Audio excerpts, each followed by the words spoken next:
Hello everyone, welcome back to my channel. और आज के वीडियो में हम लोग क्लास 7 के एनसीईआरटी सामाजिक आर्थिक एवं राजनीतिक जीवन चैप्टर 2 का क्वेश्चन आंसर करेंगे। इसका एक पार्ट मैं ऑलरेडी अपलोड कर चुकी हूँ, जो पाठगत प्रश्न होता है, पाठ के बीच बीच से होता है।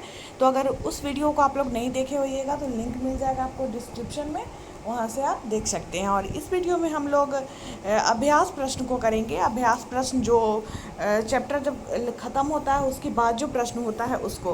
तो पहला प्रश्न है, इस अध्याय में आपने पढ़ा कि स्वास्थ्य में सिर्फ बीमारी की बात नहीं की जा सकती। संविधान के लिए गए एक अंश को यहाँ पढ़िए और अपने शब्दों में समझाइए कि जीवन का स्तर और सार्वजनिक स्वास्थ्य में के क्या मायने होंगे। संविधान का एक महत्वपूर्ण हिस्सा यह कहता है कि पोषाहार स्तर और जीवन स्तर को ऊंचा करने तथा लोक स्वास्थ्य का सुधार करने का राज्य का कर्तव्य है। ठीक है, इसका आंसर होगा भारतीय संविधान के नीति निर्देशक तत्वों में लोगों के कल्याण से संबंधित कई उपबंध लिखे गए हैं, जिसके तहत सरकार के लिए कई तरह के दिशा का निर्देश जारी किए गए हैं। इसी संदर्भ में नीति निर्देशक सिद्धांत में कहा गया है कि पोषाहार स्तर और जीवन स्तर को ऊंचा करने तथा लोक स्वास्थ्य का सुधार करने का राज्य का कर्तव्य है। इसलिए भारत सरकार, राज्य सरकार और स्थानीय सरकार ने कई स्वास्थ्य केंद्र का निर्माण किया है तथा पोषाहार स्तर और जीवन स्तर को ऊंचा करने के लिए कई कार्यक्रम चलाए हैं। नेक्स्ट, सबके लिए स्वास्थ्य की सुविधाएं उपलब्ध कराने के लिए सरकार कौन कौन से कदम उठा सकती है, चर्चा कीजिए। सबके लिए स्वास्थ्य की सुविधाएं उपलब्ध कराने के लिए सरकार निम्न कदम उठा सकती है, जैसे स्वास्थ्य केंद्रों का चिकित्सा केंद्रों में वृद्धि करके, सरकार स्वास्थ्य की सुविधाओं में वृद्धि के लिए अपने बजट में वृद्धि करके, सरकार द्वारा प्रदूषण नियंत्रण कानून लाकर प्रदूषण में कमी लाया जा सकता है। वायु प्रदूषण, जल प्रदूषण, ध्वनि प्रदूषण स्वास्थ्य के लिए जो काफ़ी हानिकारक होता है। ठीक है, नेक्स्ट है पीने के लिए स्वच्छ जल लोगों को उपलब्ध करवाकर, ये सब जो है सुविधाएं उपलब्ध कराने के लिए सरकार कदम उठा सकती है, जितना भी सुविधा हम लोग देखे हैं। नेक्स्ट क्वेश्चन नंबर 3, आपको अपने इलाके में उपलब्ध सार्वजनिक और निजी स्वास्थ्य सेवाओं में क्या क्या अंतर देखने को मिलते हैं। नीचे दी गई तालिका को भरते हुए इनकी तुलना कीजिए और अंतर बताइए।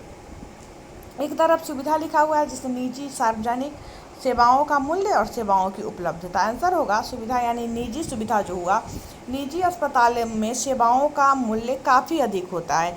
निजी अस्पताल में बेड चार्ज, डॉक्टर का फीस, जांच परीक्षण फीस आदि के रूप में काफ़ी पैसे लिए जाते हैं। सेवाओं की उपलब्धता, निजी अस्पताल में अपने रोगियों के लिए सभी तरह की सुविधाएं आसानी से उपलब्ध कराई जाती है। और सार्वजनिक अस्पताल में रोगियों का इलाज मुफ्त में किया जाता है तथा बहुत कम पैसे लिए जाते हैं। और सेवाओं की उपलब्धता में होगा, सार्वजनिक अस्पतालों में रोगियों की लंबी लंबी कतारें होती है और कोई भी सेवा आसानी से उपलब्ध नहीं हो पाता है। लास्ट क्वेश्चन है क्वेश्चन नंबर 4। इसके बाद ये चैप्टर हम लोगों का समाप्त हो जाएगा और फिर हम लोग चैप्टर नंबर 3 करेंगे क्लास 7 का। पानी और साफ सफाई की गुणवत्ता को सुधार कर अनेक बीमारियों को रोकथाम की जा सकती है। उदाहरण देते हुए इस कथन को स्पष्ट कीजिए। पानी और साफ सफाई की गुणवत्ता को सुधार कर अनेक बीमारियों की रोकथाम निम्न प्रकार की जा सकती है, जैसे संचारणीय बीमारियां पानी के द्वारा एक से दूसरे को लगती है। इन बीमारियों में से 21% बीमारियां जो होती है सो जल जनित होती है, जल के वजह से ही होती है, जैसे हैजा हो गया, पेट में कीड़ा हो गया, हेपेटाइटिस हो गया। इस तरह की जो बीमारियां होती है सो जल जनित बीमारियां होती है और लगभग 21% बीमारियां जो होती है वो जल जनित ही होती है। साफ सफाई की कमी एवं प्रदूषण के कारण भी अनेक बीमारियां फैलती है, जैसे भारत में ही लगभग 5 लाख व्यक्ति प्रति वर्ष तपेदिक यानी टीबी से मर जाते हैं। डेंगू, मलेरिया आदि अनेक बीमारियां साफ सफाई की कमी से ही होती है। उपरोक्त तथ्यों से स्पष्ट है कि पानी और साफ सफाई की गुणवत्ता में सुधार करके अनेकों बीमारियों की रोकथाम जो है वो संभव है।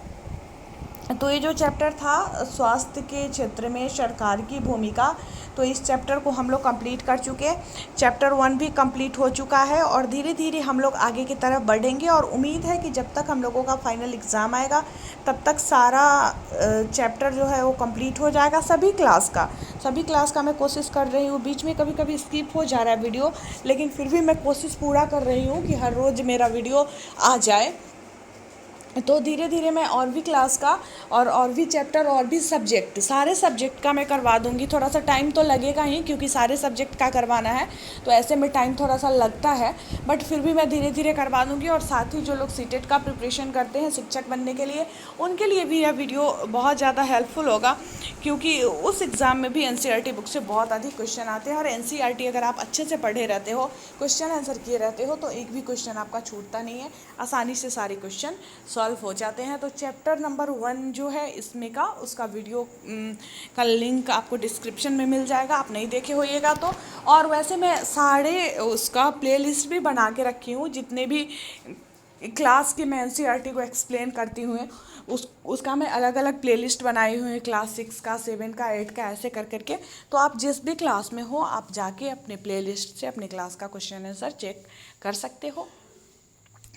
तो फिलहाल इस वीडियो में इतना ही, मैं मिलती हूँ फिर आप लोगों से नेक्स्ट वीडियो में।